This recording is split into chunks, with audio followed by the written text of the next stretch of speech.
Hey everybody, it's the Ordinary Joe Show. Finally, one more podcast going. I think we might be at podcast number 15. I have no idea.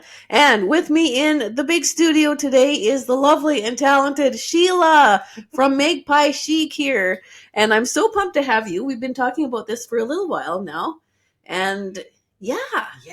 we've done. So I was explaining to everybody on a little video I did before you got here is that we've done a couple of driveway visits. We have. Yeah. And as soon as I was telling kind of like on Facebook there that when we were doing those driveway visits, I was like, holy shit, you need to come over for coffee and we need to talk more.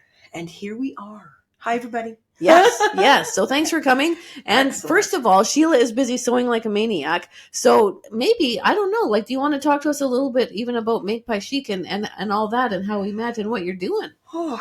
Geez, lots to unpack there. Okay. Today I am sewing bookmarks. So I got commissioned by a school that I worked with. I taught the entire school how to make medicine bags, which was amazing. So these are the medicine bags. Oh, super cool. So I am Thunderbird Spirit Woman.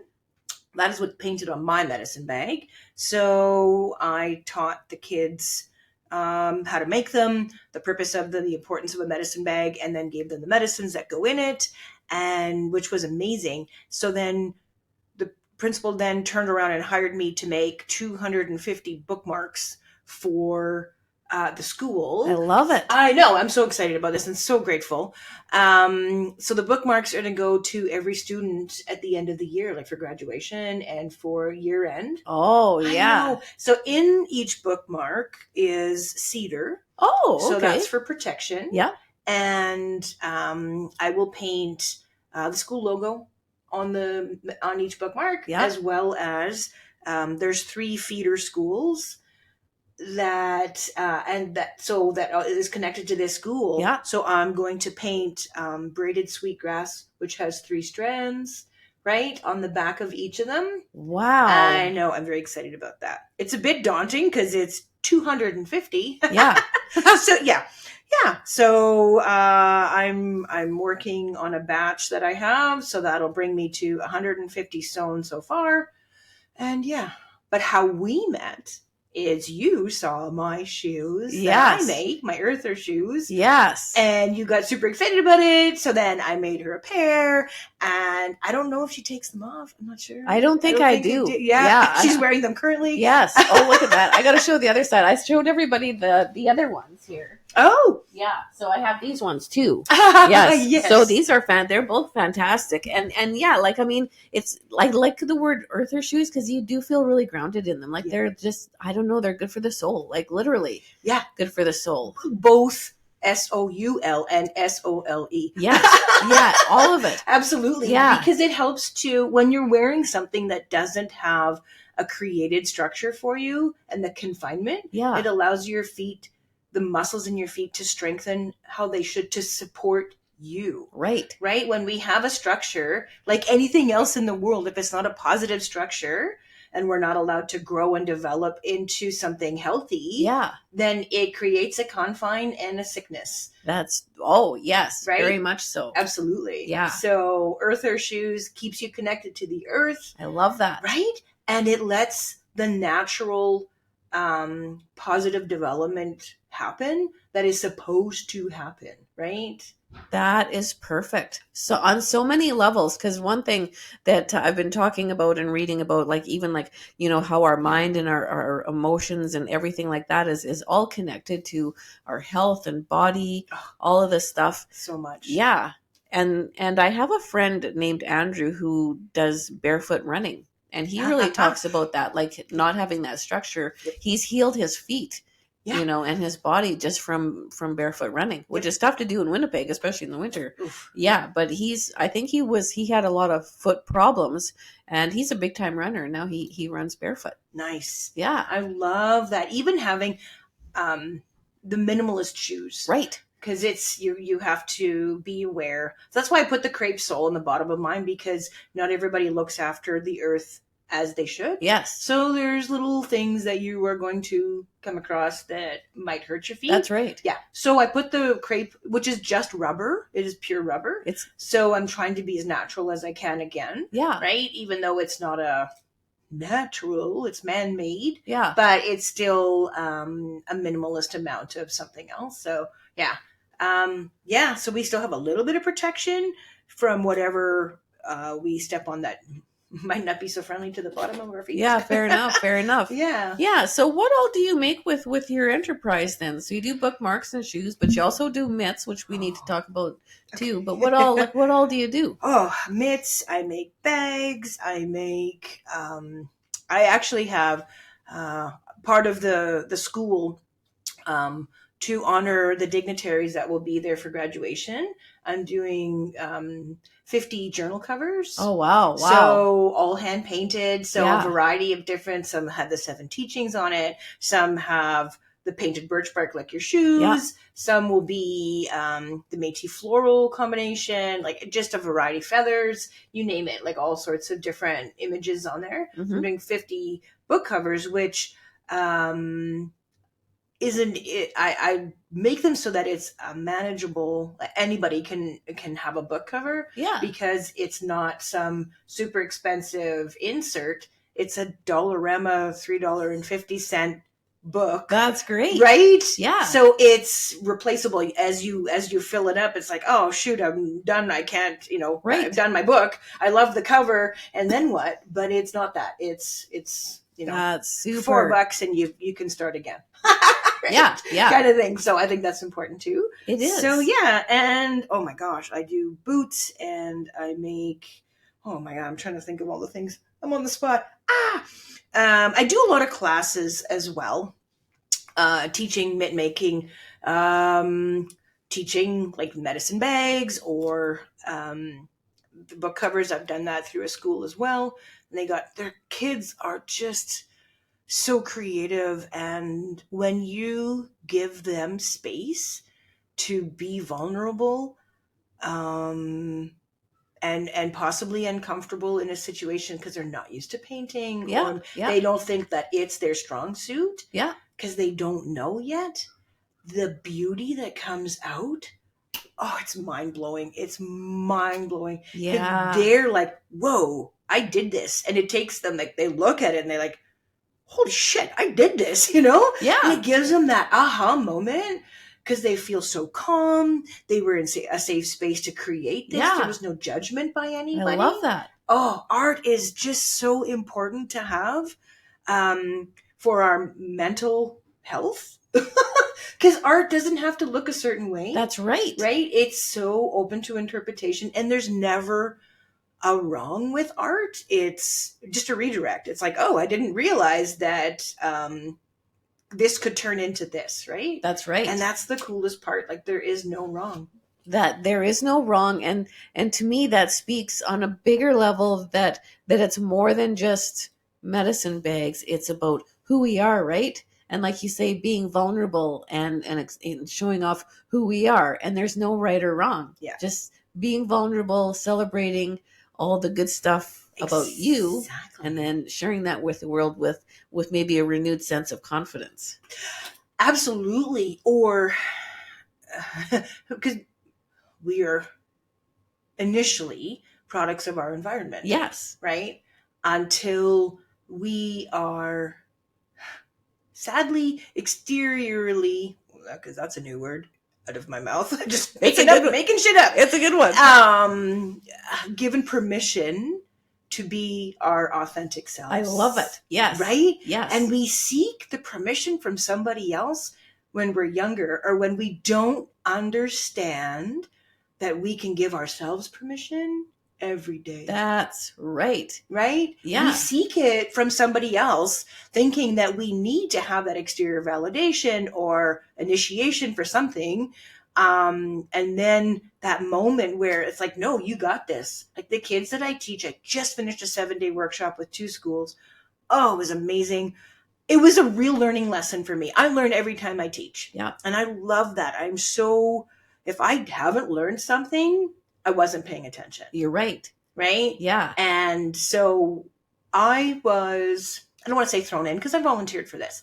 There was an artist. She had a workshop with 2 different schools, and she, for whatever reason, couldn't finish it. So that's fine. And so the art director of the school division did a shout out saying, who can help me here? So through different connections, my Warm Hands, Warm Heart project, which we'll get to. Yes. A connection that I had through that, she reached out to me and said, hey, this is a situation. Is this something you can do? And I went, why not? Yeah. So I jumped into that, and it was a very unique schedule because I typically, when I work with a classroom, if I'm going to have a bigger project or even a small project, I give myself half a day with that class, right? Yeah. Just to give them enough time to comprehend what I'm trying to convey. They understand it. They can now move forward with it. Yeah. But this person had scheduled 30-minute increments. See the look on your face is like, what the fuck? Exactly. Yeah. So I'm like, oh my God, what do I do with 30 minutes with each classroom? So these are kindergarten to grade 5. Yeah. Right? So just, these precious, beautiful little souls were just so eager to meet me. And I was so grateful for that. They were so excited because they get to do art, which I love the excitement. They should be, right? And it wasn't a daunting situation, with the exception of a few kids. And so I learned really quickly, be concise. You know, like, there doesn't need to be a whole bunch of jibber jabber about it all. Yeah. And we were talking about balance, ironically. Yes. That's the subject I chose, which I think is a struggle for everybody. All of us. Yes, right? 100%. Yeah. So within the medicine wheel, like there's so much balance within the medicine wheel. And in my culture, the medicine wheel is just so beautiful and prominent and so meaningful on so many levels. And so that's what I got them to paint. And then they were to write or draw within like the opposites in the medicine wheel, because there are opposites or balances in the medicine wheel. And I really tried to convey that it's not a negative or a positive, or a good and a bad. Yeah. It's because night and day are opposites, but neither are bad. That's right. They just are. Yeah. Right? And that's what the medicine wheel is about. Winter and summer aren't bad.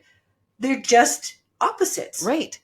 End of sentence. That's it. Like, there's no extra add to it. Like, but I hate that. You know what I mean? Yes. Like, I don't like this or I don't like that. I'm sure you don't, and that's okay. You don't have to love every aspect of everything, but it doesn't mean that the parts that you don't enjoy as much have to be so dark and negative and heavy. Right. Right? It's just that.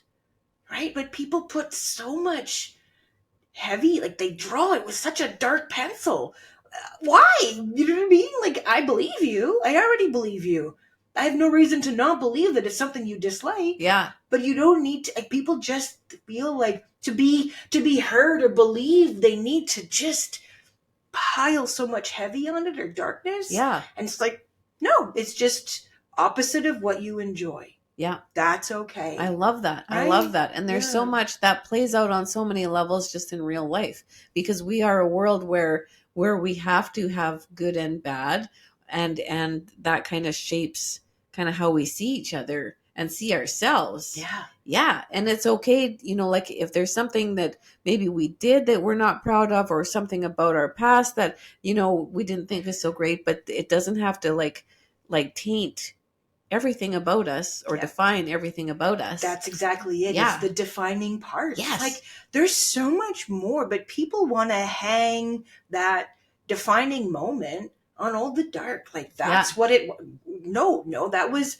back to the diamond that we were discussing earlier. It's multifaceted, and that's just, here's my diamond, and this is one piece, but look at all the shiny stuff over here. That's right. And, you know, because we have rugged parts, we have little dark parts, but they're also, with every person, there are lots of other really good things. Yep. And it's interesting you say that. My son is doing some research for a project that he's working on for school, and he found an interview by a man and a woman in Winnipeg who had lost their son to a murder. Their son was murdered a number of years ago, and I guess he had gotten himself into a world of addiction and drug dealing and doing drugs and whatnot. And then the father made a really good point in the interview, because he said, I don't want people just to see my son for the fact that he had addiction issues or that he was a drug dealer. He said, because the last time I talked to him, the last thing that he said was hugs and kisses, Dad. And he said, there's so much other good stuff. Yeah. So in our world, if we're facing adversity, mm-hmm. it doesn't have to be all bad, and it's not our whole life, hopefully. And when we look at people, it's the diamond, right? Exactly. There's lots of good stuff with everybody and everything. Exactly. Yeah. But I find, and that speaks to the direction that society has chosen to go in, right? Or the pressure to go in that direction, because people, I don't even understand that, because I'm such a contradiction, I find, and I love that. I'm a contrary, and I love being the contrary, and I'm guilty of trying to fit in too, and I totally get that. But to not follow the mainstream, like be the outlier, and not, like, people don't want to be seen, they don't want to be defined, they want to control their own narrative, but yet they're so quick to decide and find that it's like people are searching for that dark thing to blame. It's like there's layers of it, of things that have happened. And in that one layer, if you're going to create a measurement on these layers of the cake of life, whatever you want to call it, right? The pages in your book, whatever it is. And if they're 13 inches long, within the 13 inches, there's, an eighth of an inch of bad. Yeah. And the rest of that 13 inches is so amazing and fabulous and exciting and good and all these dynamic pieces. But people want to just focus on that eighth of an inch, on that one page. One little thing. We get fixated on that. They do. Yeah. Fixated is exactly it. Yeah. It's like, so let's unpack that, right? And why is it necessary for you to be fixated on my eighth of an inch that you deem as something that is wrong, unacceptable, whatever dark piece you want to, put around that? So if that's the part that you see, what is being mirrored in you? That's right. It's right? That you're recognizing that so sharply. Yeah. And that you need to focus on. Yeah. Right? Because if we can love ourselves and see the good in ourselves, maybe we're less likely to see the darkness. Exactly. But before that happens, if they're only recognizing that eighth of an inch of darkness in that other person, have they come to the point where they love themselves yet? Which we need to, right? Yeah. That's the question, right? So I'm sorry to all the people out there that only see that eighth of an inch. Yeah. I'm sorry that that's all you're seeing right now. Yeah. Because is that all that you see in you? Yeah. Is that the part that you recognize and that you're willing to, I don't even know, hold the mirror up to your own face for? So take a minute and I don't even know, give yourself a hug, buy yourself an ice cream. I don't know, whatever it is that you need to do to come to a place where you can actually take the second to see beyond the eighth of an inch. Yeah, I love, the eighth of an inch. You said that you're a contradiction. So talk to me about that. Oh, I've never followed the norm, so to speak. I love it. As a kid, oh man, I drove my dad bananas. Oh, he admitted to me, my dad was one of the most charismatic narcissists on the planet. Okay. Oh, yeah. Tremendous guy. Like, just the pillar of the community in town. Mm-hmm. Everybody loved him. And yeah, he was a very lovable, charismatic, funny guy until he got home, and then he was a very different person, which, you know, most narcissists have that other side. That's right. Yeah, right. And nobody else knew of the other side. Yes. So if anybody who knew my dad, who's now passed on, and probably living a way better life than he did down here, so good job, Dad.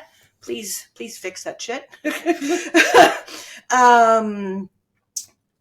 And heard this would be pissed at me because they never knew that side. So they would think that I am making up a lie, whatever. I don't care. And that's okay. They can think that. I don't care, whatever. That's the eighth of an inch again. Yeah. Right? Different perspective. Right? That's right. So, and now you speak your truth, and that's power. Exactly.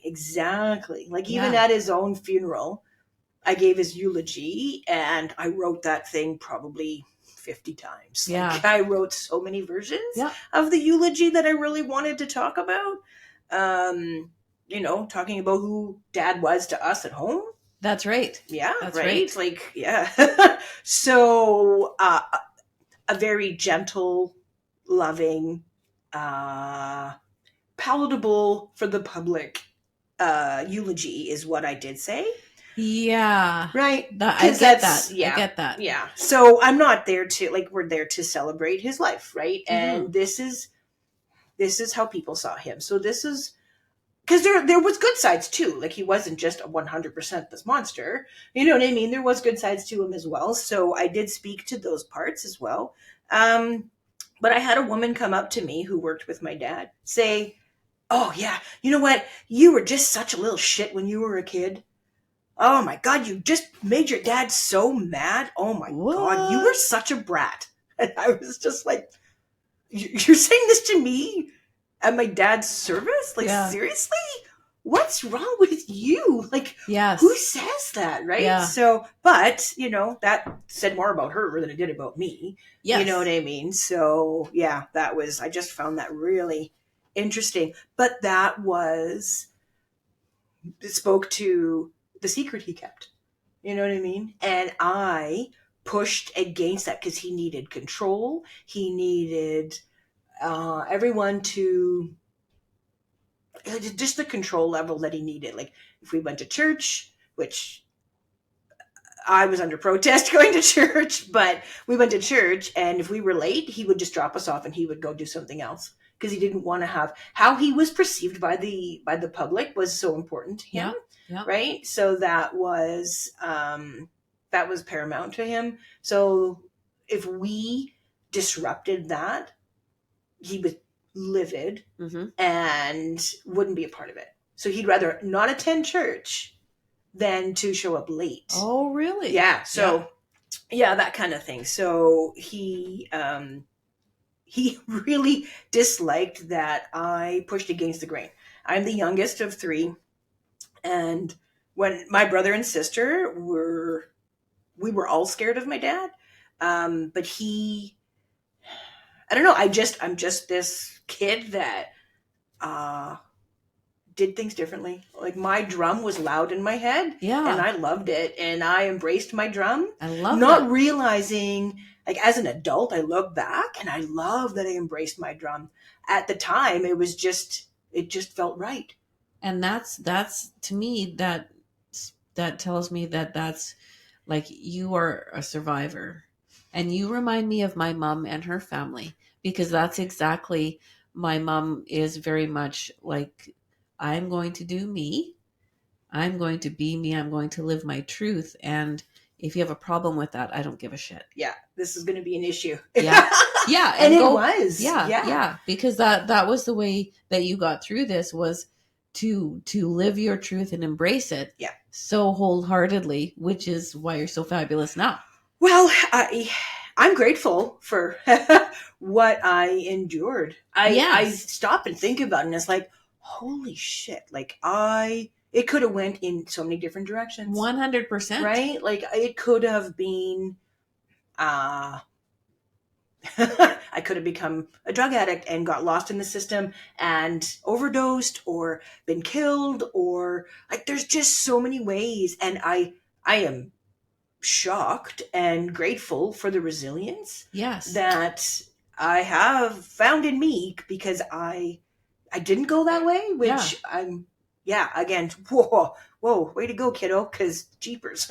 It could have been easy to just you could have let that ruin you completely. Yeah. But I don't know, a couple of things come to my mind, like, the light and the dark and the good and the bad, and you could have seen that as bad and been, which it was bad, but it could like ruined you all dark and all this stuff. But you took a lesson, you took strength out of that, and then you brushed off the diamond you made, and you're the diamond, Yeah. You spoke of the good and the bad and the light and the dark, and I try to every day, somewhere on my person, I wear gray. Every day. Okay. And right now it's my wristband or my watch, because I really can easily get sucked into the black or the white of things. Yeah. And that creates such a finality of it. You know what I mean? Yes. Like, just so it's like, no, it has to be this way or it has to be that way. And you don't get to have any fluidity or change your mind or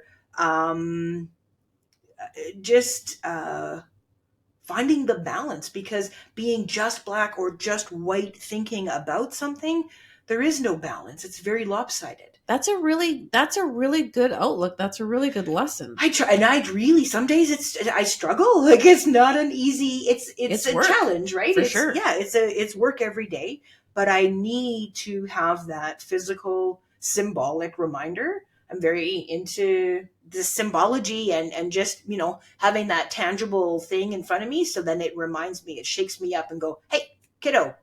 Perspective. Yeah. Yeah.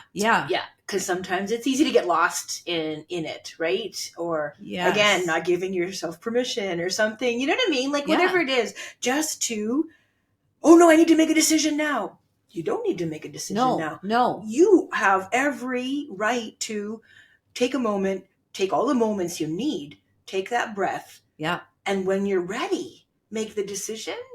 But everything is becoming so urgent now, and fast forward, and like a drive-through microwave kind of world, where everything is just, there's no time to let it percolate and to be. Yeah. And we don't always have to be productive or 6 filters of Instagram, which I filter the shit out of my pictures, but we don't, like, I mean, we can be a hot mess. Yep. And we can be, it's okay to say I suffer from depression or all this stuff. Yeah. Or my life isn't perfect, like all this stuff, like, and just figure our shit out. Like, we don't have to be productive. We don't always have to be successful or have our shit going, completely balls to the walls perfect. Yeah.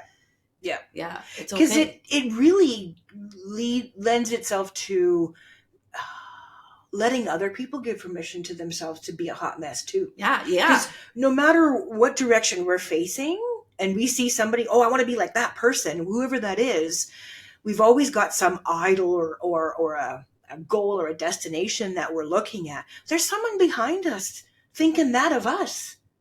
Yes. Right? Yes. Like, oh, look how far that person's come, or how good they're doing in their life, knowing some of their own backstory or whatever it is, right? Yeah. You are an inspiration to somebody 100% of the time. 100%. 100%. Yeah. Like, I wear funky glasses. I pride myself on my funky glasses. They are fantastic. I love them, right? They're so fun. But people want to just be so, no, what would somebody say if I wore funky glasses? They would say, gives a shit? Holy shit, those look awesome on you. Yeah. Let that exist, right? Yes. Like, whatever that funky needs to be for that person, oh my God, let your freak flag fly. I love it. Because like, the world needs your kind of cray-cray. Yes. I really embrace that. Yeah. Because for years, I was really afraid to be myself, to show the world exactly who I was, because for a while I felt persecuted for being who I was. And so I tried to bottle the shit up out of that and be who everybody else was. It doesn't work. Fit in. Yeah, it doesn't work. It's not fun. No. It doesn't feel good. No. So then finally I was like, I don't give a fuck. I'm just going to be who I want to be. Exactly. Yeah. Good for you. Good for you. That is not easy. And the thing is if we stop and think about it, it's like, oh, okay, I want to be like this group of people to fit into their world. Well, what makes you for a second think that they have all their shit together and that what they show is real? Yeah. Right? Above all, be authentic. It's got the 6 filters. Yeah. You know what I mean? Yeah. They put makeup on with the trowel. What are they covering up? Yeah. What's underneath that? Mm-hmm. You know what I mean? I'm not saying that people shouldn't wear makeup. That's not what I'm saying at all. But that's a metaphor, right? Yes. And it's there's always something that they're hiding. Yeah, we all got a bag of shit. Exactly. Yeah, we all got a bag of shit, and it's okay because that's what we're here for, is to be authentic, not be perfect. Exactly. Yeah. Exactly. And yeah, if my hot mess can help somebody else embrace their hot mess, woohoo! I'll meet you in the hot mess corner. I love that. That could be like a good coffee shop, hey? Yeah. Yeah, meet in the hot mess. And it's funny because speaking Andrea, which I know she's going to watch this. Yeah. Yes, we love you, Andrea. You're fabulous. Because that's kind of one of her sayings is Team Hot Mess. Yep. Hot mess, hot mess. Totally. Yeah. But you know what? Like, I mean, if you ever snoop Andrea, I'm not going to give her last name, but if you ever snoop her Instagram page, that woman's like up at 4:00 in the morning every freaking day, and she's swimming and biking and doing all this stuff and sending out these positive messages, and and I mean, like, that's the kind of hot mess that I want to be. She's like heart of gold, like we talked about. Oh, yeah, we were so huge. Yeah. Yeah. Andrea, we were totally talking about you before the podcast. Yeah. Hope your ears were ringing, honey. Whole body of gold, not just a heart of gold, but a soul of gold. Yeah. Yeah. Yeah. So like we're really wondering how, because your heart is so huge, how it fits inside you. Like, really. Exactly. Can you explain that? Because, I don't get that. Yeah, I think she has like she's got clones. Yes. When this body's tired of carrying that huge heart, she just puts it in another one. That's right. Yes. I'm pretty sure she farts like rainbows and like sunshines and stuff. That girl's like glitter. She sparkles. She does. Yeah. And, she is. I got a pair of Andrea of hot pink socks. 2 pairs, in fact. They cost me a fortune, but they're my Andrea socks now. Nice. Yes, they're my power socks. I love that. Yeah. Yeah. She is the glitter in snow globes. Yes. She's just right. spreading that shit around. Yep. She sprinkles it everywhere. Yeah. Absolutely. So Team Hot Mess, you go, girl. Yep. Yeah. Yeah. Carry on. So how did you get involved in making your stuff? Like, have you always been making that kind of stuff or? No, actually, no. It's interesting. On the way over here, I was thinking, like, not every job, but like any courses I've taken or anything like that, it's just different modalities of healing, whether it's me helping other people heal or if it's healing for myself. Shit. Right? All my life. In a past life, I was a personal trainer for, 20 years, which was amazing. Yeah. And that's actually how Andrea and I met. Oh, okay. Yeah, in different lives that we led years ago, which was awesome. But yeah, like Reiki and like just you name it, like all these different things. Yeah. And then how this came to be was part of my healing. When my mom passed, I discovered I could draw, which blew my mind. Wow. I know, like never knew I could draw. And my sister's like, how did you not know you could draw? I don't know. So it was, the running joke for me was I can draw a stick man as long as I have a cup and a ruler. That's good to go. 100%. Right? Exactly. Yeah. So all of a sudden when mom passed, it's like this unused gift that she had and she went, here you go, sweetie. Boop. And all of a sudden I can draw. And I mean, I can draw, which is so wicked, right? Like that's blew my mind. Amazing. Yeah. And then when my dad passed, that's when I could, like, he worked with wood. So completely different medium, right? But all of a sudden I can sew. And my dad was very, very like super talented with wood and could look at something and say, I'm going to build that, and then just go make it without a template, without any kind of sketching it out first. Just go do, and then create the tweaks he needed to, and then make the pattern or template or whatever for it. Yeah. And that's how I am. I totally got that from my dad. So it's that's amazing. I want to make shoes, and boop, I just go make shoes. And then it's like, oh, that's pretty cool. That doesn't suck. All right, here we go. Right. And then like make my own pattern afterwards. Yeah. And so I totally picked that up. However, like an unused gift that he had, right, working with leather, passed that on to me. Yeah. And now, 7-8 years later, I'm still doing it. Yeah. And love it. This is my happy place. I'm never not sewing. Yeah, because it's good for the soul. It's good for all of you, right? It really is. This is my happy place. This is my therapy. It comes so naturally to me. So I try to not, and it's hard. Sometimes I forget that this is a gift. And just because it's easy for me, don't dismiss the importance of it. Don't dismiss the power it brings to you. Don't dismiss that just because it's easy for me, that I shouldn't honor myself by, paying myself properly. Yeah. Or, you know what I mean? Yeah. Or that everyone's going to be able to do it just as easily as you. You know what I mean? So teaching it, like, be patient when you're teaching so that it's, it can be a joy. It can bring joy to other people, right? Yeah. So sometimes I forget that, and I'm like, oh, I need to bring myself back to the gray. It all comes together, right? It really does. Yeah, because like you say, the perspective, but also the healing. Yep. It's bigger than a bookmark. It's bigger than... Yeah. And there's great meaning, even like the medicine bag and all this stuff, right? Absolutely. Yeah. Absolutely. And even just as, again, like I said before, where every time I teach, I learn something. And to touch on the Warm Hands, Warm Heart project, so that is... something that sadly was born of seeing so many people that are unhoused, right? So let's dive into that. So tell us about the project, how you got into it, all of the stuff, because I think people really need to hear that. Okay, buckle up. Buckle up, guys. Yeah. Grab a drink, whatever you need to do, go pee, whatever. So years ago, driving around, I would see people on medians or whatever, and I would ask them what they need. Like, what is it that you need? Oh. And they would talk about how cold they are. Yeah, yeah. So I've always, I've got $5 or I've got extra food in my car, or whatever it is.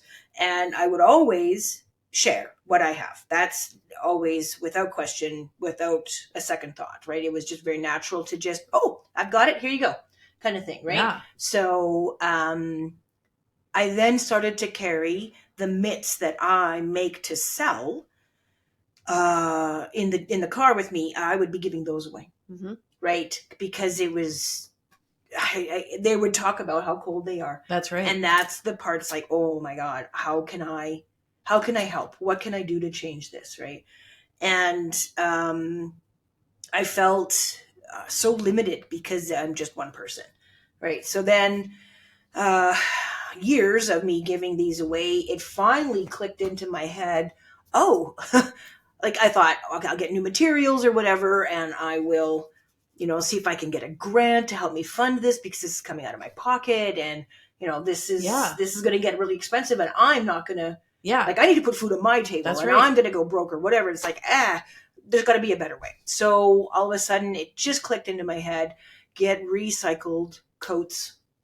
And it was just like this huge, like, you could have knocked me over with a feather. It just hit me so hard. It was like, because people want to help. Yeah.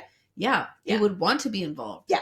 Which was, and the response to that. So I sit on the board of the Manitoba Craft Council and spoke to that team. And so the Center for Craft, which, if you don't know what this is, you need to go to this amazing place. It's 329 Cumberland. Shameless plug there. Yeah, woo-hoo. Shout it out. 329 Cumberland, and that's the Center for Craft. So that is where I teach classes.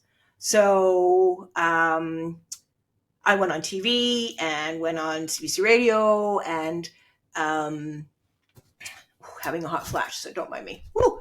So went on the radio and got a response because I did a shout out for coats, leather coats, fur coats. Okay. Right? Yeah. And the response was outstanding. It was amazing. Like, got this flood of people because we had already signed up for classes. This was in July.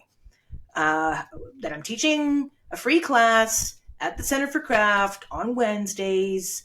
From time 12 to 3, come down, sign up. You have to sign up because it's limited space. So sign up. And there was, I don't know, 3 people, 5 people, okay, that kind of thing. Went on social media, and boom, it exploded. I've got 16 people in a class. It's like, oh, holy smokes. So I alone was making kits, right? So I've got to deconstruct the coat. Okay. Right? Take the lining out of it, take the sleeves off, open the sleeves up.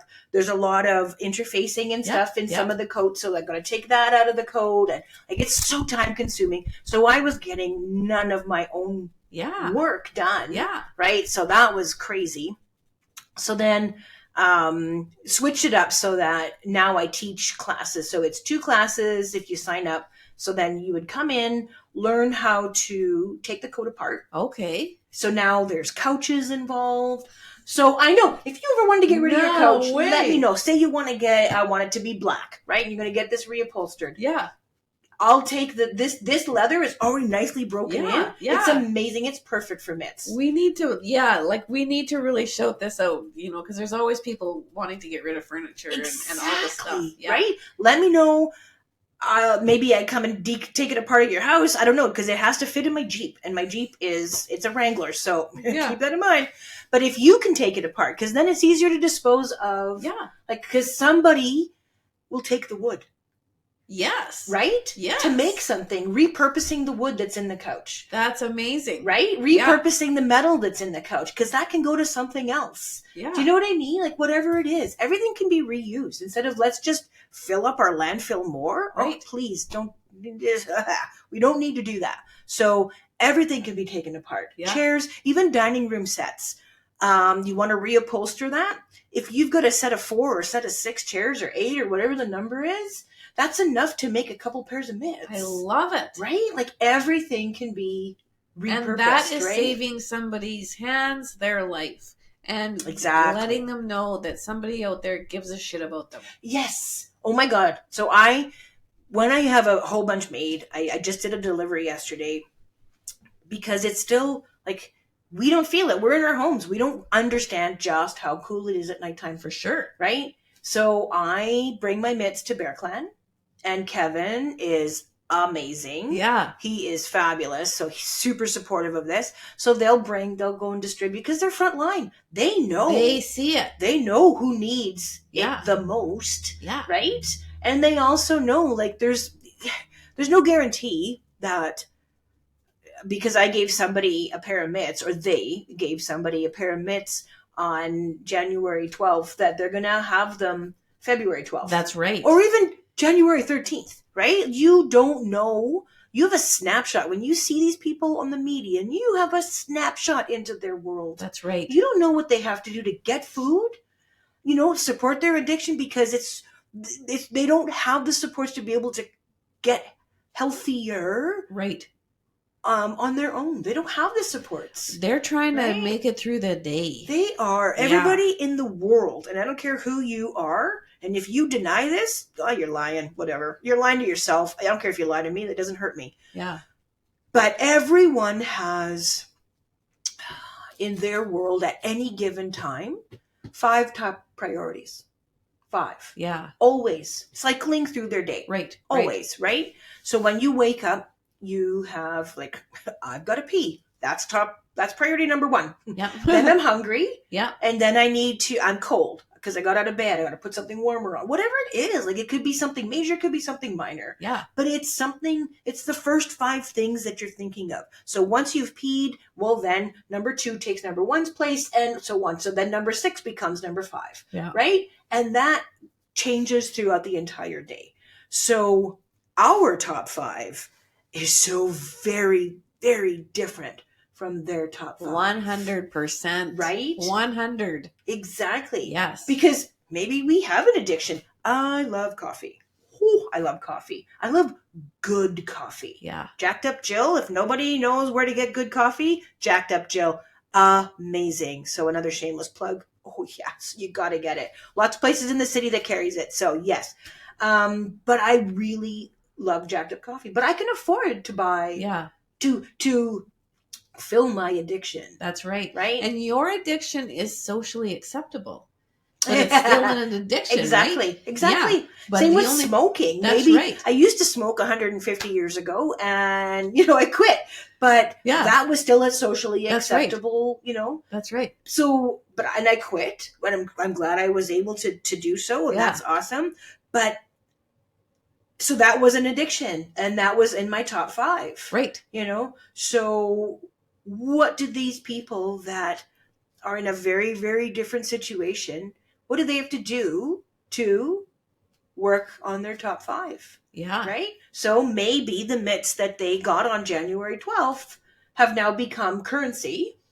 Yes. Yes. And they had to trade it, barter, whatever. All the stuff. All the things. All the stuff. Yeah. All the things. And we are in no place to judge even that addiction, because that addiction could very well be their coping mechanism to deal with something very bad that happened to them that is not their fault. Exactly. Yeah. Exactly. So you don't, when you are skipping along and things are amazing, you don't seek out things to cover up or create a disruption in your happy day. Right. Who does that? Nobody does that. Yeah. That doesn't exist. It's like, I am so happy. Things are amazing in my life. Let me fuck this up. Nobody does that. Let me numb something. Exactly. Right? Yeah. Let me cover it. Let me mask it somehow. Yeah. And that just doesn't exist. And the thing is the addictions that some people, not all, you can't paint anybody who might be unhoused with the same brush. No. Very different circumstances across the spectrum. 100%. Right? And yeah. And you can't, the thing is there's so many people that have a really nice house to live in that have the same addiction. But they get to have a closed door. That's that right. They get to do it behind. Yeah. And they've got a prestigious job or whatever. You know what I mean? There's some hoity-toity mucky-muck that gets to, oh, I'm rich, so that gives me permission. It's like, no, you're just as vulnerable. Yeah. You know what I mean? But you've got a fancy blah, blah, blah to justify.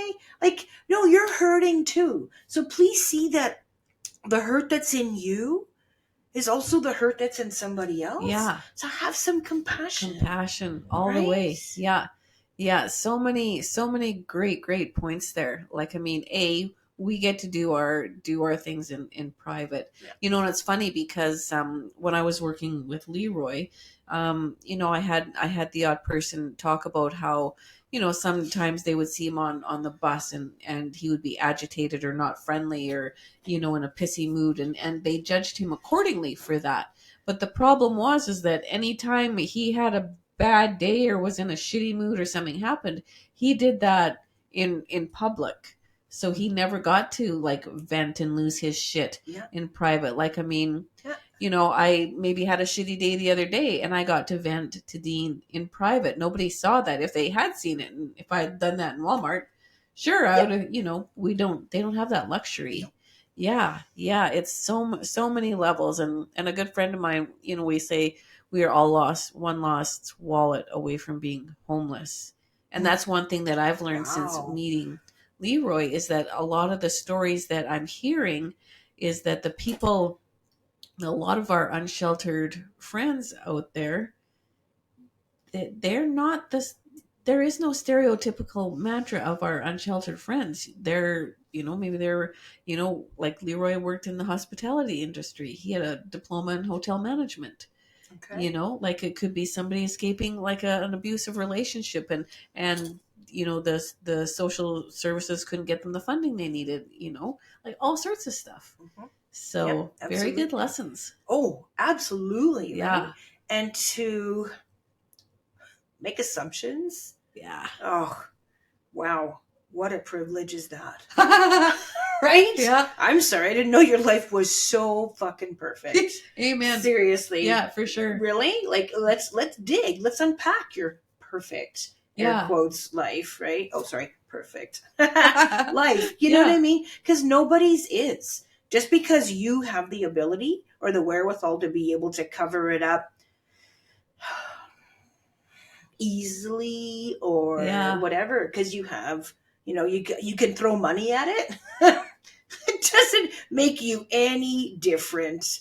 Oh my God, please get over yourself. Yeah, for sure. For sure. And I'm not saying that everybody thinks that way. No. But there are people that really do, right? They just think, they scoff at somebody who, who's having a rough day. Yeah. You know what I mean? Like, how do you think that this isn't a rough day? Yeah. Yeah. And, sometimes their belongings, like I just on the, well, I didn't just see, but on the news on NBC, Hastings Street. Okay. Completely. There's a lot of unhoused people there. Yeah. And whatever they could, they were forced. They had time, like, okay, you have to move out by this date. Move out, right? And then the date came. Well, where are these people going to go? Yes. And they did provide, they claimed, I didn't see what it looked like, but they said that they provided housing or a location for these people to move to. But what does that mean? Like, did you move them to a place where they're not accessible to different things that they need? Yeah. Like, let's think about, because they don't have a car. You know what I mean? Right. That's right. Like, all the things, people just don't look at it from the person, that person's perspective. That's a very good point, because even Leroy, like, I mean, if somebody had just said, oh, well, we don't like the looks of him sitting in the mall, so we're going to move him or relocate him. His family was in City Place Mall. Like, what the rest of the world didn't know is that the security team and the head security, like, they took care of Leroy. He was family.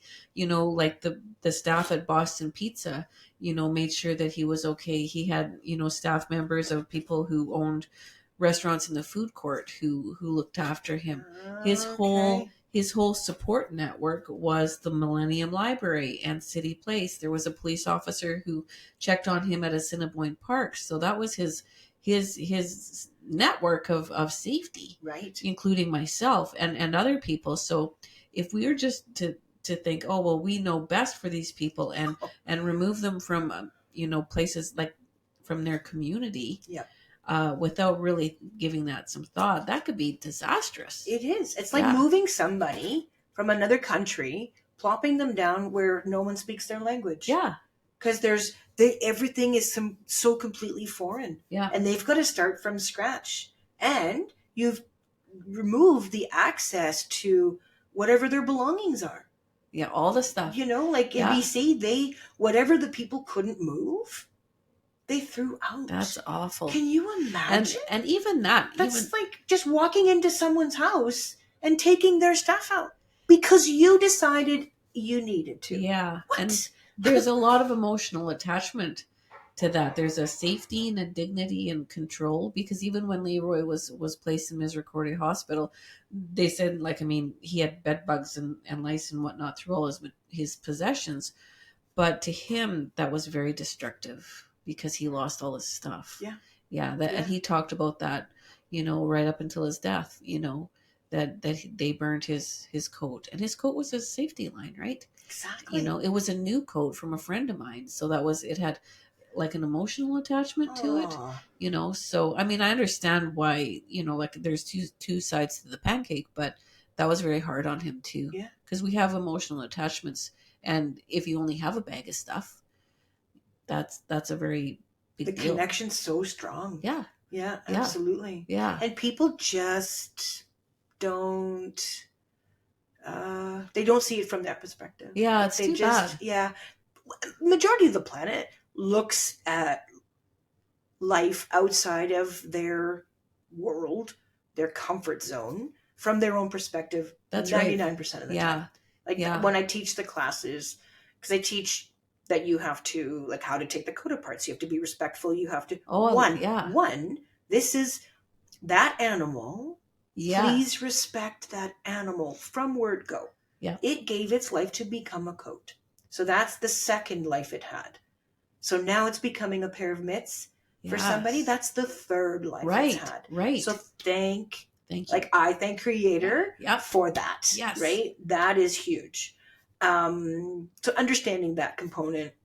And then the reason why I use natural product is because it is the warmest, right? It needs to. They're outside 100% of the time. Yeah. 100% of the time. Yeah. They're not going for a walk or taking the dog for a walk. They're outside. Yeah. They need to be warm. They need something that will that works for them. That just works for them, period. Yeah. Right? So fur and leather, great wind shear, super warm. Just it makes such a difference. So I won't ever mention names, but I had one person in the class. They put the mitts on and they're like, oh, I don't know. Do you think they'd be able to hang onto a steering wheel with this? You think? I thought, well, I don't know. I said possibly, but I'm not sure that a steering wheel is something that would be an issue because they don't have a fucking car. Come on. Like, what? But okay, yeah, sure. Sure. Like, that's good learning though, right? Because like that's like I mean eventually that person will think, oh fuck. Yeah. Yeah, but and then and I'm not trying to make that person feel bad because and I hope that I'm sorry if I made you feel bad in the moment, because that's not how I reacted in the moment.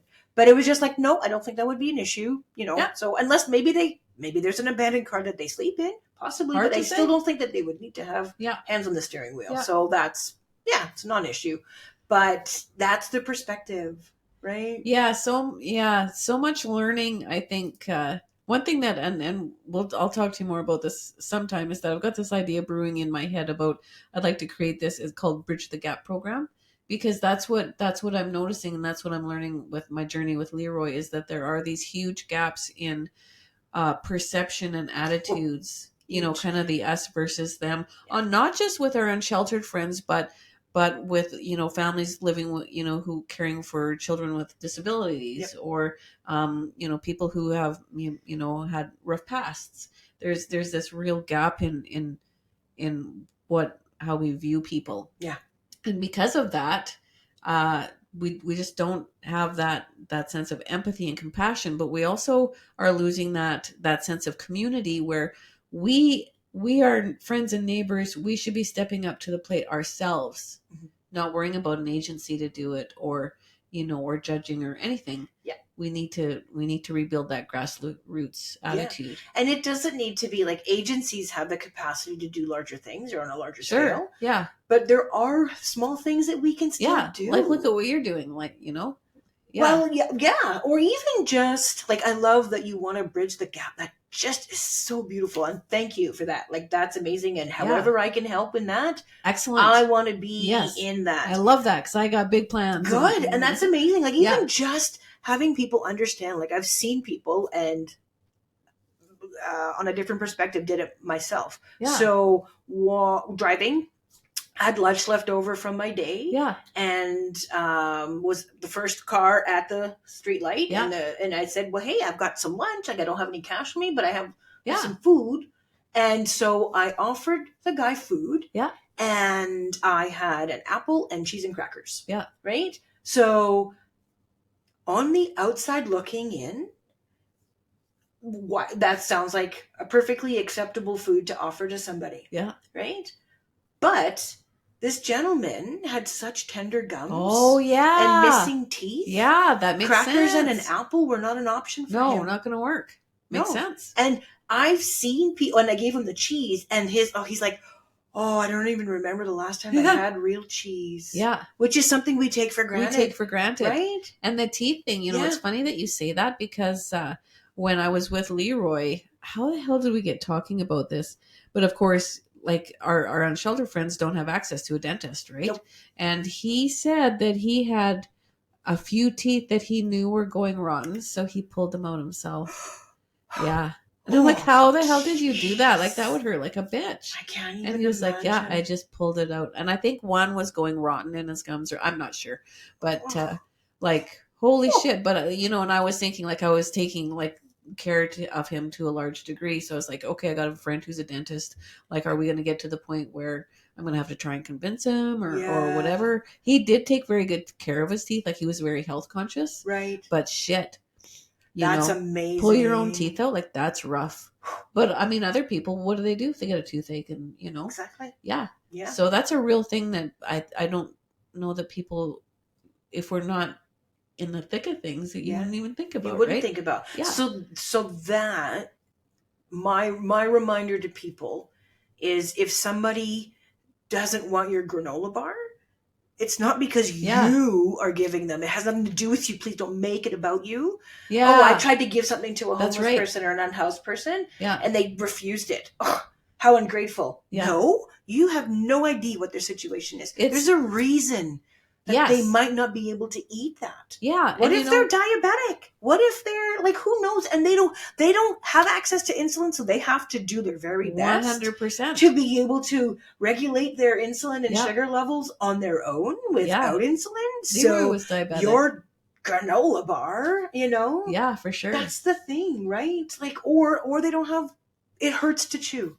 all the stuff. The things. You know, and a friend of mine, we were talking just yesterday about the word dignity and how powerful that word is. And have you met Peter at the Lighthouse Mission? Okay, we need, like, I got to have this party sometime in this big podcast, because we're like, you know, so-and-so, you got to meet him, you got to meet him, you got to meet her. So Peter is the director of the Lighthouse Mission. Okay. And so they, you know, get, makes like a ton of sandwiches all the time. Nice. And he was talking about how, you know, and how he said that, like, people might turn down the granola bar. And it's interesting, because he made a very good point, is that a person might come in and maybe they want the sandwich roast beef, or maybe it's salami, or, you know, bologna or whatever. He goes, just being able to have control over the kind of sandwich that you eat, like having that choice, very big deal. You know, but just that's a sense of dignity, and I have control over a little part of my day. Exactly. Because we have, huge. You know, like non-fat, no fat, whip, no whip, all this stuff, you know. Yeah. And for Leroy, he was vegetarian, so he would eat fish, but he wouldn't eat meat, and he wouldn't drink coffee. And, you know, one might think, oh, well, shit, you're homeless, you get what you get, you don't get upset. But for him, like you say, very good point, is that that's one thing in his life that he can control. Exactly. Yeah. So that makes him feel like he's not on the periphery. He's still living life. Exactly. Yeah. He's got that. Yeah. Yeah. So, and when you're purchasing something, like if you want to distribute, which I think is beautiful. Yeah. But you have to be mindful, like, just because you are in a certain economic situation doesn't mean that you might not have a peanut allergy. For sure. Right? For sure. So your 100%. Granola bar probably contains nuts. Yeah. You know, or whatever it is. Yeah. Like, it's just, you know, if you're going to be mindful for somebody in your family, they have just as much right to have that same kind of mindfulness extended to them. Yeah, for sure. Know? And when I teach the mint making, I can't even tell you how many times I try to say this in a class. When you're sewing the mitts together, sew them together as if you're making them for yourself. Yes. Right? Isn't that the Because truth, if you think, oh, I don't like the stitching, I wouldn't wear these. Yeah. Why shouldn't somebody else have something nice to wear? Exactly. Yeah. Right? Make like, it with I don't love. even, yeah. Seriously. Like, these should be made. Like, please take care. Put the effort into it that you would for any family member you have. And you will always come out the winner. Like, and I bet, like, I would assume that you're doing this is that good things have come from the people that you've taught. Oh yeah, you know, like just they the have magic, in the ran with it and brought me, like, they'll deliver it to the house or they'll drop them off at the Center for Craft once they're done, because they, like, once they learn how to make one pair, they are on fire, and they're going and getting their own coats, getting them donated to them, and making dozens of mitts. It's amazing. So how many, like, I mean, over the years that you've done this, how many mitts do you think you've donated and people have, like, through Just through this, how many mitts do you think? Ballpark. Oh, well, my goal this year, well, starting in July, this hot flash is not leaving. Woo. Starting in July, my goal was to get 200 pairs donated. That was my goal. Yeah. So I myself have been able to, with people dropping them either off in my home or at the Center for Craft, I've donated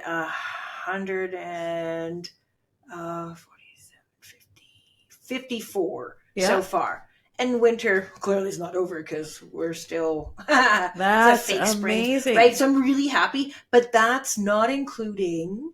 I know for a fact that some of the people have either brought them to Bear Clan themselves or distributed them through another means or whatever, or just handed them out themselves. That's right. Which is amazing. So I think we have exceeded our 200 mark, which I'm super happy about. I love that. Yeah. And you're doing it next year? Oh, all year. Like, I won't stop teaching classes. Okay. So if you are interested in learning how to do this, contact Center for Craft and sign up, and be prepared to be committed to the 2-day workshop so that you can learn how to take coats apart, learn how to put the pattern, like trace the patterns onto the coats, and as well how to cut them out. Like, it's important because, again, don't do a shitty job. Yeah, fair. These people deserve to have something nice too. Yeah. Right? Yeah. So, like, it's just people, because I try to be so specific, and I'm not hey, you're doing this wrong, stop what you're doing. I'm not that kind of person. Yeah. I'm so I'll say it generally. Okay, so when we're cutting this out, make sure that if you're cutting fur, you use a knife, and you have to replace a blade because it dulls it quickly, and people are just cutting through it. They're using scissors to cut through it. So then it changes it because now you're cutting the fur, where if you use a knife, it won't cut the fur. You're just cutting the hide. Yeah. So the fur stays intact. Yeah. So now you're creating bald spots, or you're changing the fur. Right. If you cut it with scissors, because you're actually cutting the hair.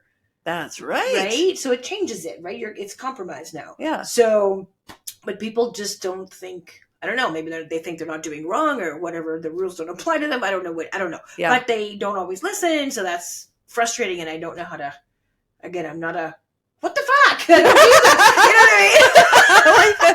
I'm not that kind of person. It's like, please listen, Jesus. But yeah, so, right? Like but, and I get very drained after classes, because it is a lot of energy. Well, it's a mental drain. Yeah. I love it. I love it. So again, it's like, okay. So what did I learn from today's class? Yeah. Right. So it's like, okay. Definitely patience, because not everybody learns the same. And it's shame on me for the millisecond that I think that they should. But the ripple effect of what you're doing will be huge.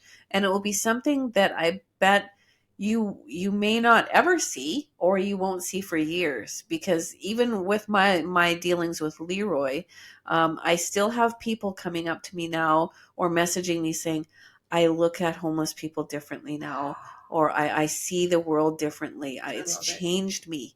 And so even though they're cutting the fur wrong today, down the road, they might think of you or send you a message saying, I get it. Something happened and I saw something and I realized I looked at it differently or I did something differently. Yeah. And that's my wish. Yeah. Yeah. That everybody has that pivotal moment where we're all on the same page. That's it right there. We are. We are all a hot mess. Yeah. We are all on the same page. Yeah. Yeah. We all have our bag of shit. We all deserve the empathy. Yeah. All the stuff. Like, our whole discussion has come full circle, hasn't it? Yeah. It has. I love it. Yeah. I love it. Right? And that's the thing. Just recognizing, just because my bag of shit looks different from your bag of shit doesn't mean it's any less of a bag of shit. That's right. It's not the bag of shit Olympics. No. Yeah. My gold medals of shit bags. Yeah, I know. Silver. But that's the thing, right? Like, it's just, we're not so different. We're not really so different. Aren't. Yeah. But people are so, I don't know. I think, whatever traumas happened to that person where they need to pretend that their shit doesn't stink or that something hasn't happened in their life. Yeah. Because it's, oh, well, you don't tell her, you don't air your dirty laundry, and you don't. It's part of the upbringing, right? Like I that's, think we are products of our environment, right? And it just, so it's every time I've seen, and this is my morbid curiosity, I don't know. Every time I see somebody in a situation where I'm not quite understanding why they're viewing the situation the way they're viewing it, or like they're aggressive about it, or whatever it is, I stop and think, what happened in their childhood that has fucked them up so badly? Right? That they think that this behavior in this exact moment, how they're treating that person or this situation, is acceptable. Who taught you that? And why? Right? So, and that is generational.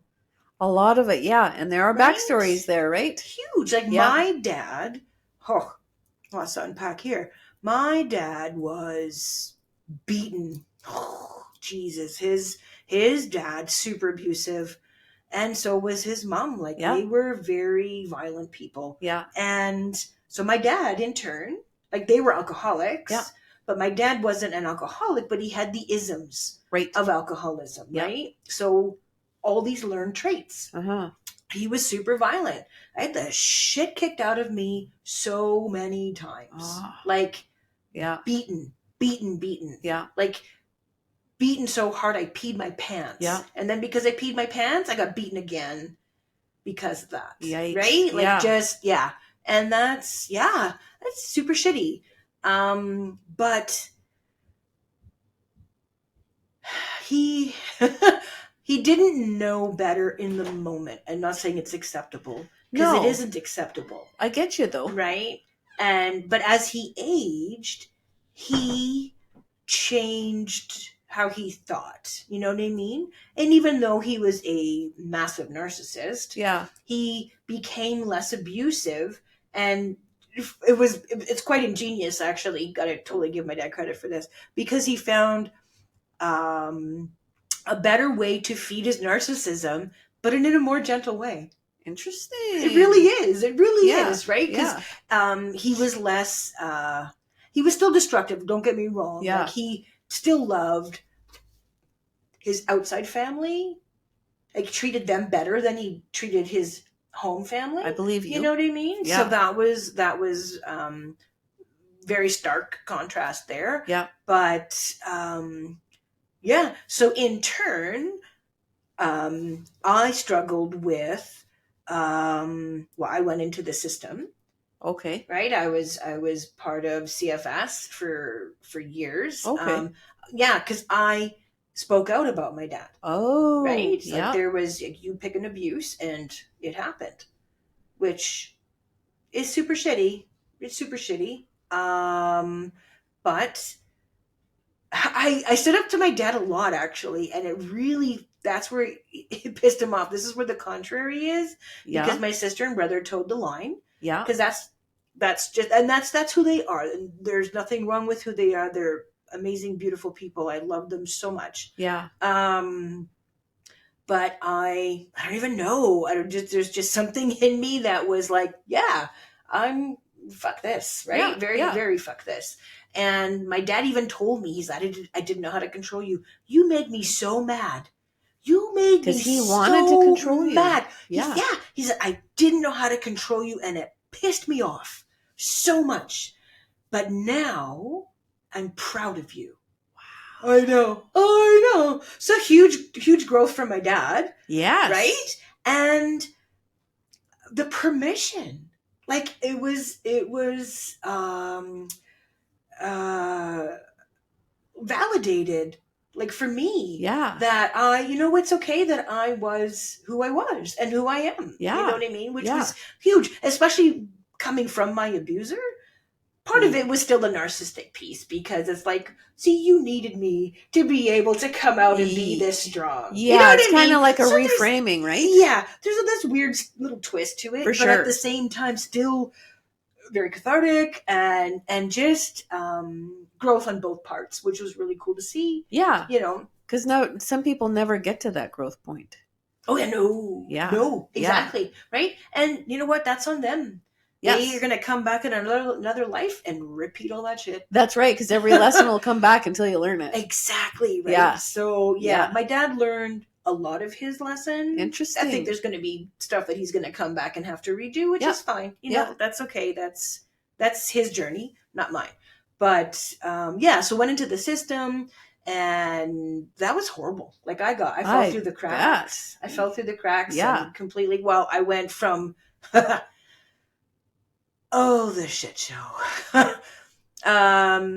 Went from an abusive home, went to live with friends that became my foster family. Okay. And their youngest son sexually abused me. Oh, fuck. Oh, yeah. And they didn't believe me. Yeah. And kicked me out. Jesus. Burned my photo albums. I've got no baby pictures. Oh, my sister managed to find a few. That were still at home kind of thing. Yeah. So I have a very, very small childhood photo album. Wow. Because this family didn't want to face their own demons and the shit show that they live in, and nothing's changed in that family. Wow. They're still fucked up, which is that, again, that's their journey. Yeah, whatever. That's their, yeah. So then went from that family to a foster home. Okay. And their adopted son abused me. And went into another foster home. This was a group home in that one. And then it went into a foster home. And this lady was amazing. Wow. And I learned the most, but I was so angry that, I was very defiant. And, and fell through the cracks at that point. Lived on my own. Okay. Through CFS. And then the funding stopped, and you're gonna laugh. I ran away to be with the fair, so kind of ran away with the circus. Yeah. And I was with the fair, Conklin shows kind of thing. Traveled down Southern Ontario. Oh, okay. Yeah, for a while. But while all this was happening, my dad completely disowned me. Okay. Yeah, because I called him out on his shit. Sure. Right? Didn't like that. He would have to. You're making me look bad to the people that I'm trying to impress. And he's got to do something. He's got to be the one doing the doing. Yep. Yeah. Yeah, and so he was very... the way he responded to that was disowning me and say... So then this weird thing happened. So sadly, because I'm from Kenora, right? Okay. So sadly, a girl up here was brutally murdered. Oh, wow. Years and years and years ago. Yeah. And cut into pieces and put into garbage bags. Oh, shit. Like, just horrific, right? But her description fit mine. So I went to Southern Ontario.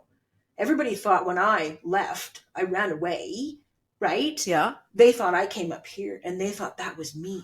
Oh, no. So my mom is beside herself. Yeah. Like... apoplectic, right? Like, for sure. Right? So, family did research and figured out that it wasn't me, right? So, but family knew that. Kenora didn't know that. Right. So Kenora is like, oh, to my dad, oh, sorry for your loss. Holy coming up to him at work. Oh, I'm so sorry for your loss. I don't have a daughter. I only have 2 kids. This is what my dad's saying. So I don't even exist anymore. Yeah. I have just disappeared from my dad's life for 4 years. Yeah. I was shit to him. So I would have to call my mom at the house when I knew my dad was at work. Okay. Because she would get in shit. Yes. If she talked to me. I believe that. Without, like, behind his back or permission or whatever fucked up, whatever he needed, right? Yeah. So... that was bananas, right? So my sister, which,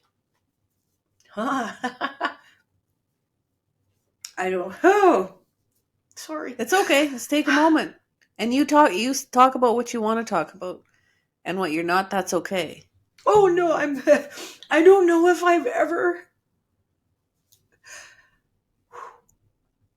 formally thanked her for saving my life.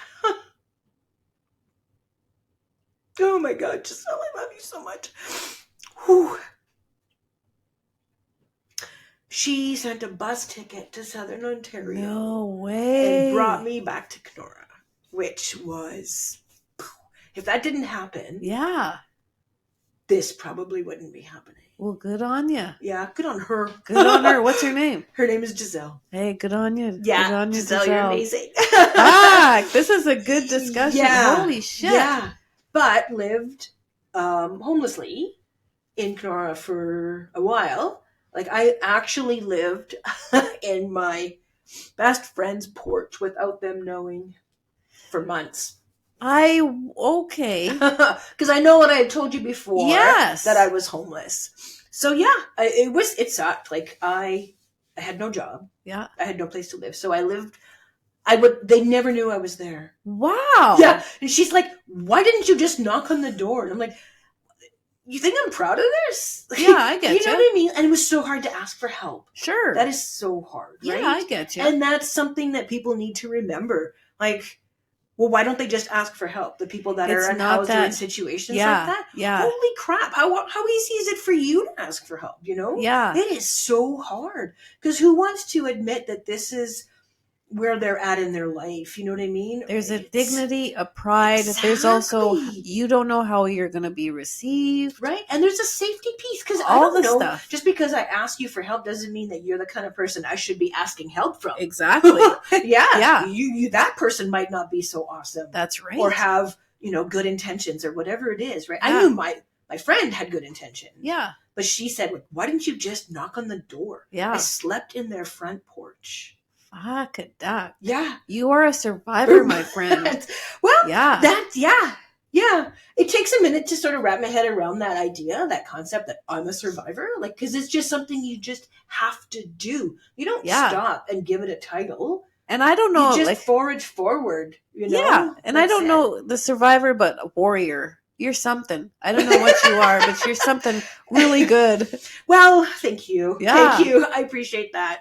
But yeah, and it just, it's, it makes me, like, you look back and you go, holy shitballs, how did I survive? So how old were you then? 16 and 17. Shit. Yeah. Like, what do you know at that age? For survival. Like, you know a lot of stuff. You know what I mean? You know what your friends know. You know what you learn in school. You know what your parents share with you and the things that you learn in your family dynamic and stuff like that. But when you left home at 14. I didn't know shit. Right? In the grand scheme of things? Yeah. Yeah. Like, what do you know? Nothing. Exactly. Right? Yeah. Like, I stole my clothes. Yeah. I had to. Well, yeah, you'd have to. I had no money. But even all this stuff, like, so that's a few months. So you're needing to get, like, tampons and food and, like, all this stuff. All of it. Yeah. Toothpaste, toothbrush. Yeah. Any food at all. Depending on the weather, the clothing, right? Yeah. So I would walk into, was it Zellers? Woolworths? I don't even know. I can't remember what it was at the time. Yeah. But I would walk in with whatever top I had on, and then I would take the clothes. I probably shouldn't be giving tips on how to do this. No, but do it. I don't care because you know what? If somebody's in a rough situation. Exactly. You know what? Yeah, exactly. Yeah. So I would buy layers of clothing, so thinner clothing. Okay. And then I would wrap it around my waist. Okay. And then have my shirt. So it would be like a belt underneath my clothing. Interesting. Right? So then it wouldn't be bulky. Yeah. Because it's thin layers, right? But I'd have a multiple layers. So so multiple trips to the store to be able to Hey, you do what you have to do, right? You gotta I'm grateful that I never got caught, because who would have known what would have happened if I ended up in jail for shoplifting? That's right. Do you know what I mean? Yeah, right? And that's the thing. Like, again, you're not shoplifting because you're bored and it's shits and giggles or it's a dare. That's right. This is you're trying to survive. You're trying to not be too cold at nighttime. You're trying to stay alive, man. Exactly. Yeah. Just all the things, right? Yeah. So, yeah, it's kind of bananas. That takes balls to share that. And I'm really glad that you did. I really, really am. Because you see, one thing that I didn't know shit about homeless people when I met Leroy. Like, have I told you much of his story at all? Like, I don't think so. Not a ton. No, I'm big into buying people coffee. Like, that was kind of my jam. And so the one day in November, 2019, I wasn't afraid to buy like homeless or random strangers, anybody coffee. So he was in the lobby of City Place Mall, and there was another big guy there too, young guy, and he was missing the fingers off his fingers. So I'm thinking they got froze or something. So I was like, well, I'm going to get these guys coffee. And so that's kind of how that transpired. And he came back the next day. We became buddies, and that was his thing. He would show up every morning. He would be in the corner of the lobby waiting for me. Oh. And we just became little buddies. But I didn't know anything about their life or his life or about, so I probably had the same preconceived notions as everybody else did. So I did a lot of learning, and it just opened up my eyes because he grew up in the jungle of Guyana. It was so dangerous there that at night they would go in the house at night, and you never left the house because there was like lions and tigers and shit out there and snakes and stuff. So they had a window, he said, in the second story of their house, and there was a bucket tied to a rope, and they would lower the bucket to get water from a barrel because you didn't leave the house because you died, it was so dangerous. Wow. Yeah. So he grew and they still have, his family still has the family farm there. And so he moved to Barbados when he was about 7 or 8, and then he came to Canada, and he's like the most educated, smartest person you would ever meet. And it's interesting that I'm so glad that you shared this story, is that, and we've kind of talked about this already, is that people think that people who are like homeless or unsheltered, they're just fucking losers, and they choose that, and they forget that there's a story there. Mm-hmm. Such a story. Exactly. Yeah, and I'm glad that you shared that, because it will open people's eyes. That's the thing.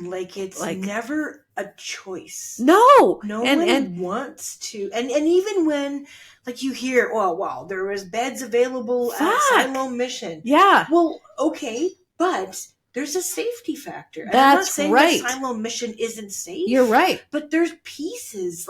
Oh my God, even when I brought mitts to Kevin, it's things that we are just so not aware of. Yeah. I brought him a slew of mitts. I think it was 127 in one shot. Yeah. Which was amazing. Yeah. It was just, I was so excited.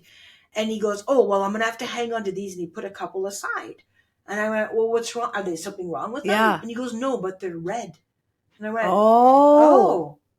And he goes, yeah, because the bloods are in this area. Oh, so if somebody who's unsheltered is wearing red mitts. Right. That's a gang color. All the rules. Because all the rules. You're right, because Leroy would only wear black. Yeah. And he told me that he was at the Salvation Army, and he used to he loved bright colors, right? And a 7 or 8-year-old girl said to him, she said, dude, you got to stop wearing that colors. You're going to get murdered. She said, all black, you got to blend in or you'll die out here. Yep. And he would never go to the shelters, specifically Silo Mission, and no shade against Silo Mission. Exactly. No shade at all. It was just, he had been assaulted 25 times. Ugh. And he was terrified to go there. Little elderly guy, visible minority, visually impaired. He's completely blind by the time I met him, or just about completely blind. So he spent his nights in the bus shelter on the corner of River and Osborne. Probably one of the most dangerous shelters in the city. Yeah. And yeah. Wow. Yeah, because he was terrified of the shelters because he would get assaulted there all the time. That's exactly it. Yeah. It's as much safety as people are trying to provide. There's so many underlying things that we're just not aware of. Yeah, so we just have no clue. We can't just say, oh, well, there's an agency or there's a shelter for that, or they should just, accept the granola bar or go to that shelter. It just doesn't work like that all the time. No. The intention, I love that the intention is there. So please don't give up. Yes. Don't stop wanting to help. Yes. That's amazing. And that's like, oh, I love it. I love it. I love it. Share that with as many people as you can. Like, have that be the most contagious thing that you can spread. You know what I mean? Yeah. Be the when you want something to really be spread out, like as far as knowledge or awareness on something, you want to find people that are called sneezers, right? Because they are the spreaders. Yeah, right? True. It's a funny term, but it's true. Yeah. And that's what we want to do, is find the people. So you and I are sneezers. We're sneezers. Andrea is a sneezer. Yes. Right? Yes. Like and that's good. That's so good. But we need to be like, so don't be offended or stop being the person that wants to help because of one situation where you might not have known all of the information around it. Yeah. But this is where education comes in. So talk to somebody who does know. Even ask the people. Sure. If the person who said, no, I can't, I don't want a granola bar from you, ask them. Okay, what would you like? What can I bring you? Yeah, because you're right. Because Leroy he wouldn't take the coffee at first. Exactly. And because he doesn't drink coffee. So the next day, well, I'll take a tea. A tea, exactly. Yeah. Or don't go and bring somebody a double because maybe they have a dairy intolerance. Yeah. Right? Because we don't know, you can't assume that your gesture is the perfect one. The intent is amazing, and I love that, but just take the second to ask questions, be curious, right? And find out, oh, okay, so what's better than this? If this is what I offered and this is a no or a partial no, what's the better solution? And what is always a great solution, if you don't have cash or you don't want to go down that road, a smile. Hey, how you doing? Exactly. Have a conversation with them. Have a great day. Oh my God. Yeah. Just something like that. Ignoring them and not giving eye contact to anybody. Do you like being ignored and not having somebody look at you or acknowledge you or give you a friendly smile? Yeah. Nobody likes that, it's just, right? Yeah, just a smile. It could bring them into, that inclusivity is huge. It goes such a long way. Yeah. Right? Because people say, oh, well, if you can't, like you just said, like maybe there isn't a physical thing that you could do, like that's or a tangible thing that you can offer or something, but a smile goes a long way. That goes for everybody. Yeah. Like it's not just people in your office building or walking down the sidewalk in your community. That's right. It's everywhere. Everywhere. Yeah. I love it. Yeah. You are a freaking rock star, my friend. You're a rock star.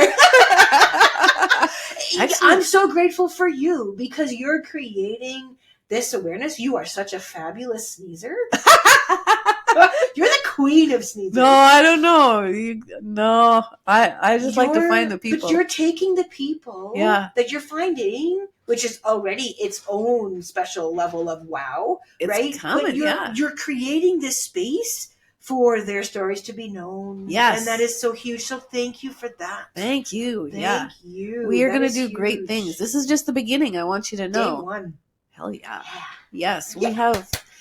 Yes, we have lots of things to do. Absolutely. Thank you very much for coming. Thank you. Fuck, this was a good discussion. This was so good. Fuck, eh? I hope everybody out there listening, thank you for your time. And if there's anything that we cleared up or helped with or anything, again, like Jody said, this is just the beginning. Yeah. So don't be afraid to ask questions and be curious. Be curious. I love it. Yeah, because that creates growth, right? If we just think we know it all, well, I'm sorry, that's fucking funny. Exactly.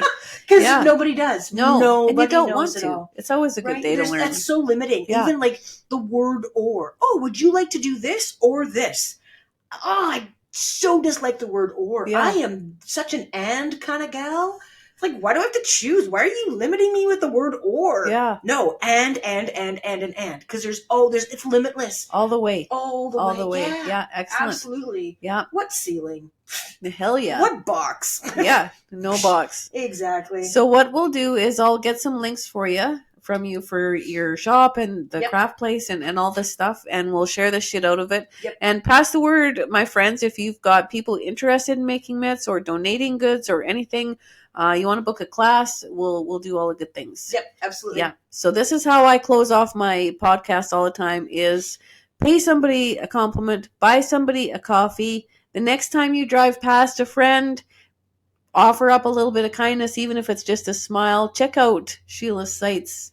She's a rock star. And yeah, you're amazing. Happy Saturday. Happy Saturday. Yeah. Bye, everybody. There we go.